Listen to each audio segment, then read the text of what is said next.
함께 보실 말씀 사도행전 18장 19절에서 21절까지 19절에서 21절 우리 한 목소리로 같이 읽겠습니다. 시작. 에베소에 와서 그들을 거기 머물게 하고 자기는 회당에 들어가서 유대인들과 변론하니 여러 사람이 더 오래 있기를 청하되 허락하지 아니하고 작별하여 이르되 만일 하나님의 뜻이면 너희에게 돌아오리라 하고 배를 타고 에베소를 떠나. 아멘. 네, 인사하겠습니다. 어디 예수님, 예수님의 은혜와 평강이 넘치시기를 축원합니다. 아멘. 네, 함께 읽으신 사도행전 18장 19절부터 21절 오늘 본문을 토대로 바울이 에베소 도착 후 있었던 일 제목으로 말씀드리겠습니다. 자, 바울이 에베소에 도착한 후 있었던 일. 고린도 사역을 잘 마무리했습니다. 법정에 출두하고 고소당하고 어려웠지만 하나님께서 은혜 중에 또 지켜주시고 다윗에게 힘을 실어주셔서 바울에게 힘을 실어주셔서 잘 거기를 정리하고 이제 거기를 잘 떠나왔죠. 그리고 이제 에베소에 도착하게 됩니다. 이제 이 에베소라고 하는 지역은 로마에서 아시아를 관할했던 거기에 이제 가장 중심지 중에 한 곳이었습니다. 에베소가 상업 도시였고요. 그리고 여기가 이제 7대 불가사의 중에 하나인 아데미 신전이 있는 곳이었습니다. 이 에베소 자체가 7대 불가사의 하면 이집트의 피라미드, 그 다음에 바벨론의 공중 정원. 대체 어떻게 끌어올렸을까? 이렇게 정원이요, 공중 정원이라고 할 정도로 그렇게 높은 곳에 숲이 우거져 있는 이제 불가사의 중에 하나입니다. 그다음에 올림피아의 제우스 신상 이런 것 중에 하나가 여기 에베소의 그 신전입니다. 신전. 그렇게 어마어마한 규모를 자랑하는 그런 신전이 에베소에 있었고, 이 에베소를 전도 여행 중에 가장 오랫동안 머물렀던 도시가 에베소였습니다. 3년을 머물면서 그곳에 그 말씀을 증거하고 그렇게 해서 이제 에베소 교회를 세우게 되죠. 이 에베소 교회는 그래서 바울이 많은 연구를 했던 곳이고 또 잘 정리를 해서 말씀을 잘 가르쳤던 곳이 에베소 지역이었습니다. 그래서 에베소서, 이 서신서가 이제 떨어져서 또 에베소 교회를 관리하면서 보냈던 이 서신서가 바울의 서신서 중에서 가장 깊이가 있는 곳입니다. 그래서 에베소 지역에 3년 동안 말씀을 전했던 함께했던 그들에게 가장 탁월하고 가장 깊이 있는 그런 서신서를 보냈던 곳이요, 이 바로 에베소 지역이다. 자, 이 바울이 이제 에베소에 도착해서 어떤 일이 있었는가를 다시 한번 살펴보도록 하겠습니다. 자, 첫 번째로, 자, 바울이 또 회당에 들어가서 변론했다. 이렇게 기록됩니다. 19절을 같이 읽겠습니다. 19절 시작. 에베소에 와서 그들이 거기 머물게 하고 자기는 회당에 들어가서 유대인들과 변론하니. 아멘. 바울이 회당에 먼저 딱 도착했다. 자, 역시 회당에서 복음을 전하는 것부터 시작하는 것을 볼 수가 있습니다. 자, 여기서 변론하다는 뜻이 그런 뜻입니다. 설교하다, 설득하다, 그리고 담론하다 이런 뜻인데요. 이제 우리가 사도행전을 살펴가면서 사도 바울의 패턴을 보면 알 수 있습니다. 가장 그 전도 방식 중에서 우선시 생각했던 것이 어느 지역을 가나 디아스포라 유대인들, 흩어진 유대인들, 그래서 흩어진 유대인들은 항상 회당을 짓고 회당을 중심으로 해서 거기 모여서 모세 오경을 읽고 항상 말씀에 집중했던 그들 문화가 있습니다. 그래서 먼저 다른 지역에 가게 되면은 회당을 찾습니다. 그러면 거기 유대인들이 있고 그리고 또 헬라인들 그리고 여러 이방인들이 함께 모여 있었어요. 그냥 효과적인 전도 방식입니다. 거기 가서 설교를 통해서 한 사람 한 사람 붙들고 이끌면 얼마나 힘들겠냐 말이죠. 그런데 이제 한꺼번에 예수 그리스도의 복음을 강력하게 증거하고 이제 그 다음에 이제 1대1로 컨택하는 그런 모습을 우리가 볼 수가 있습니다. 역시 이제 사도 바울은 철저히 하나님 예수님께서 부여하신 명령하신 그 명령을 철저히 수행하는 충성스러운 사람이었습니다. 성격도 그렇고 완벽주의에다가 참 충직한 그런 스타일이에요. 그러니까 예수님께서 명령하셨던 말씀 그대로 따라가요. 정확하게. 위임명령 마태복음 28장 18절에서 20절 그게 딱 나오죠. 예수님께서 그렇게 표현하세요. 나에게 하늘과 땅의 모든 권세를 나에게 주셨으니 너희는 가서 모든 민족을 제자를 삼고 그리고 아버지와 아들과 성령의 이름으로 세례를 주고 내가 가르쳐 분부한 모든 것을 가르치고 지키게 하라. 5가지가 딱 나와요. 그리고 이제 거기에 예수님께서 힘을 실어주셔요. 그렇게 잘 감당하면 그렇게 잘 감당하는 사역 가운데 사명 가운데에서 내가 너희와 항상 함께 있으리라. 이렇게 약속하셨어요. 그리고 바울의 인도하시고 지켜보고 하시는 것을 볼 수가 있습니다.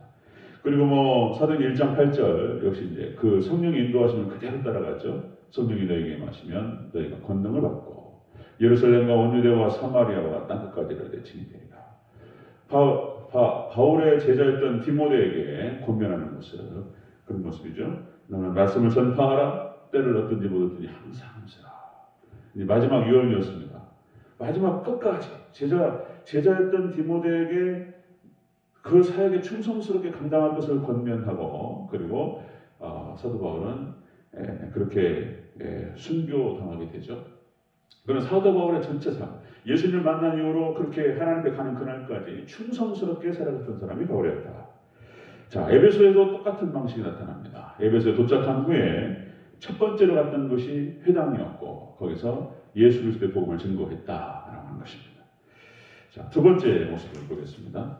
자, 사도 바울이 에베소에 도착한 후 있었던 일, 두 번째로 여러 사람이 더 오래 있기를 청했다.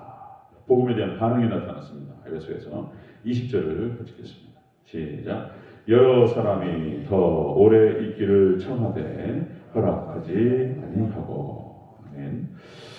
복음을 듣고 반응이 나타났는데 에베소에서 말씀을 듣기를 사모하는 그런 모습이 나타났습니다. 에베소 지역에서 청하다는 것이 더 있기를 청했다. 간청하다 그런 뜻이죠. 간청하다. 더 여기서 머물면서 말씀을 증거해 주기를 가르쳐 주기를 몹시 바라다 이런 뜻이에요. 몹시 바라고 욕구하다 그런 뜻이죠. 그러니까 하나님께서 택하신 백성, 하나님께 택하시고 그리고 인도하신 백성 반응이 나타나요. 이게 이제 말씀이 딱 들어가면 그 말씀을 사모하고 듣기를 사모하고 이런 거예요. 이제 그런 패턴들이 이제 쭉 우리가 사도행전을 보면서 나타났는데 역시 이제 고넬료 가정 말씀 듣기를 사모하고 더 오래 있기를 사모하고 그 다음에 또 이제 우리가 베레아 사람들 봤죠. 베레아 사람들이 또 말씀이 반응이 바로바로 나와 그랬어요. 반응이. 자, 사도행 17장 11절. 베레아 사람들은 데살로니가 있는 사람들보다 더 더러워서 간절한 마음으로 말씀을 받고 이것이 그러한가 날마다 성경을 사모하니라. 그러니까 상고하고 이렇게 말씀 듣기를 사모하고 그런 모습이 사도 바울에게 큰 위로가 되고 격려가 됐다는 것이잖아요. 그래서 어려웠지만은 이런 사람들을 만나는 거 이렇게 반대에 부딪히고 대적하고 이러는데 이게 사명의 길이라고 하는 것이 마찬가지입니다. 주의 종들 그러니까 성도들도 마찬가지입니다. 그러니까 항상 반대가 있어요. 반대가 있고 부딪히게 되고 대적이 나타나고 그 속에서 또 하나님께서 예수님 인도하시고 지켜주시고 또 사명 감당할 수 있도록 함께 하실 줄로 믿습니다. 그렇게 인도하신다는 것이죠. 자, 에베소도 똑같았습니다. 바울이 에베소에 도착한 후에 있었던 거 회당에서 첫 번째로 복음을 증거했고 그리고 복음에 대한 반응이 딱 나타났어요. 자, 그럼 세 번째 보겠습니다. 자, 바울이 에베소 도착 후에 있었던 일, 세 번째. 하나님의 뜻이면 너희에게 돌아오리라 하고 작별하여 떠났다. 이렇게 나오죠. 21절 같이 읽습니다. 시작. 작별하여 이르되 만일 하나님의 뜻이면 너희에게 돌아오리라 하고 배를 타고 에베소를 떠나. 아멘. 하나님의 뜻이면 너희에게 돌아오. 그리고 떠나버렸어요. 이게. 그러니까 이제 사도 바울은 하나님의 인도를 받고자 노력했다는 거예요. 그런 반응이 나타났는데 떠났다. 예루살렘으로 떠나는 장면이 나와요. 예루살렘으로. 자, 여기서 하나님의 뜻이라면 그러니까 이제 사도 바울은 항상 분위기가 좋아요. 지금 그럼에도 불구하고 하나님의 인도하심과 하나님의 뜻을 더 면밀하게 살피면서 그 인도를 바랬다는 거예요. 자, 로마서 1장 10절도 마찬가지입니다. 사도 바울이 로마에 그렇게 가고자를 했었어요. 그냥 하나님께 살아가지 않으셨다. 로마에 압송되어서 결국 끌려가는데 이제 그런 방식으로 가게 돼요. 이제 하나님의 방법과 우리 사람의 방법은 다른데, 그래서 이제 로마서가 길어요. 그래서 이제 직접 가서 복음을 증거하지 못했기 때문에 이 복음의 핵심에 대해서 다 적을 필요가 있어서 그리고 이제 로마서가 완성되는 것을 볼 수 있습니다. 그래서 로마서가 이제 복음의 핵심이 나오는 거죠. 자, 로마서 1장 10절에 그렇게 기록됩니다. 어떻게 하든지 이제 하나님의 뜻 안에서 너에게 나아갈 좋은 길 얻기를 구하노라. 그렇게 로마 교회를 향해서 가기를 원했지만 하나님께서 거기까지만 허락하셨다. 이제 그래서 왜 그랬냐? 다 하나님의 뜻 다 할 수는 없지만 그 과정에서 로마서가 기록되는 것을 볼 수 있습니다. 그래서 이제 로마서를 통해서 우리가 복음의 깊이를 알 수 있는 것이죠. 하나님의 뜻을 다 할 수 없습니다. 이게 사도 바울은 옳게 여겨져도, 그리고 또 필요해 보여요.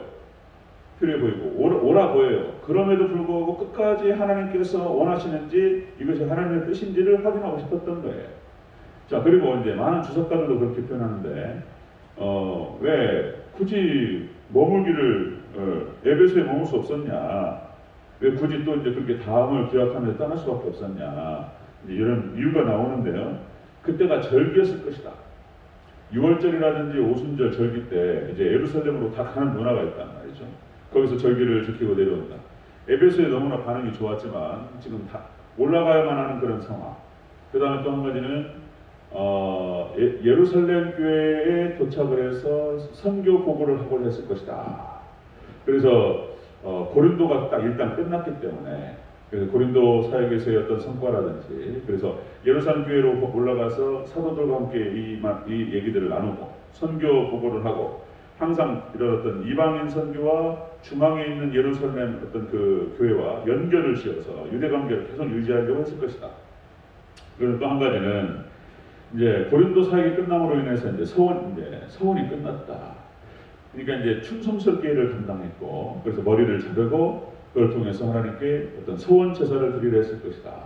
뭐 여러 가지 것들이 있지만 거의 이런 것들을 통해서 사도 바울은 에베소에 오래 머물 수 없었고, 그리고 떠나야만 했을 것이다. 결국에는 하나님께서 에베소로 인도하셔서 거기 3년을 함께 거하며 놀라운 또 역사를 이루게 되는 것을 볼 수가 있습니다. 자, 그래서 역시 이제 우리 하나님 백성들, 그리고 하나님의 참 종들은 그런 것이죠. 하나님 말씀을 증거하고 말씀을 나누고, 그리고 만나는 사람들마다 말씀으로 충만케 하기 위해서 노력하고, 그리고 마지막에는 역시 끝까지 말씀의 인도함을 받으려고 노력하는 이런 자세, 이것이 사도 바울의 자세였고, 또 종들, 하나님의 종들의 따라가야 될 모델이라고 부르는 것입니다. 그래서 오늘 철저하게 하나님 뜻대로 하나님의 말씀의 인도함을 받는 저와 여러분이 되시기를 축원합니다. 어제 얘기를 또 어제 신명기 너무나 제가 이렇게 잡아놓고도 이야 그런 거구나. 저녁에 말씀을 다시 이어가도록 하겠습니다. 신명기 말씀은 자, 에베소 도착 후에 바울이 있었던 일, 회당에서 복음을 증거하고, 그리고 반응이 나타났어요. 말씀 듣기를 사모하고, 자, 그러나 마지막까지 역시 하나님의 인도함을 받기를 원했던 사도 바울의 모습이 나타납니다. 철저히 말씀을 따라가는 저와 여러분 되시기를 주의 이름으로 축원합니다. 아멘. 기도하겠습니다.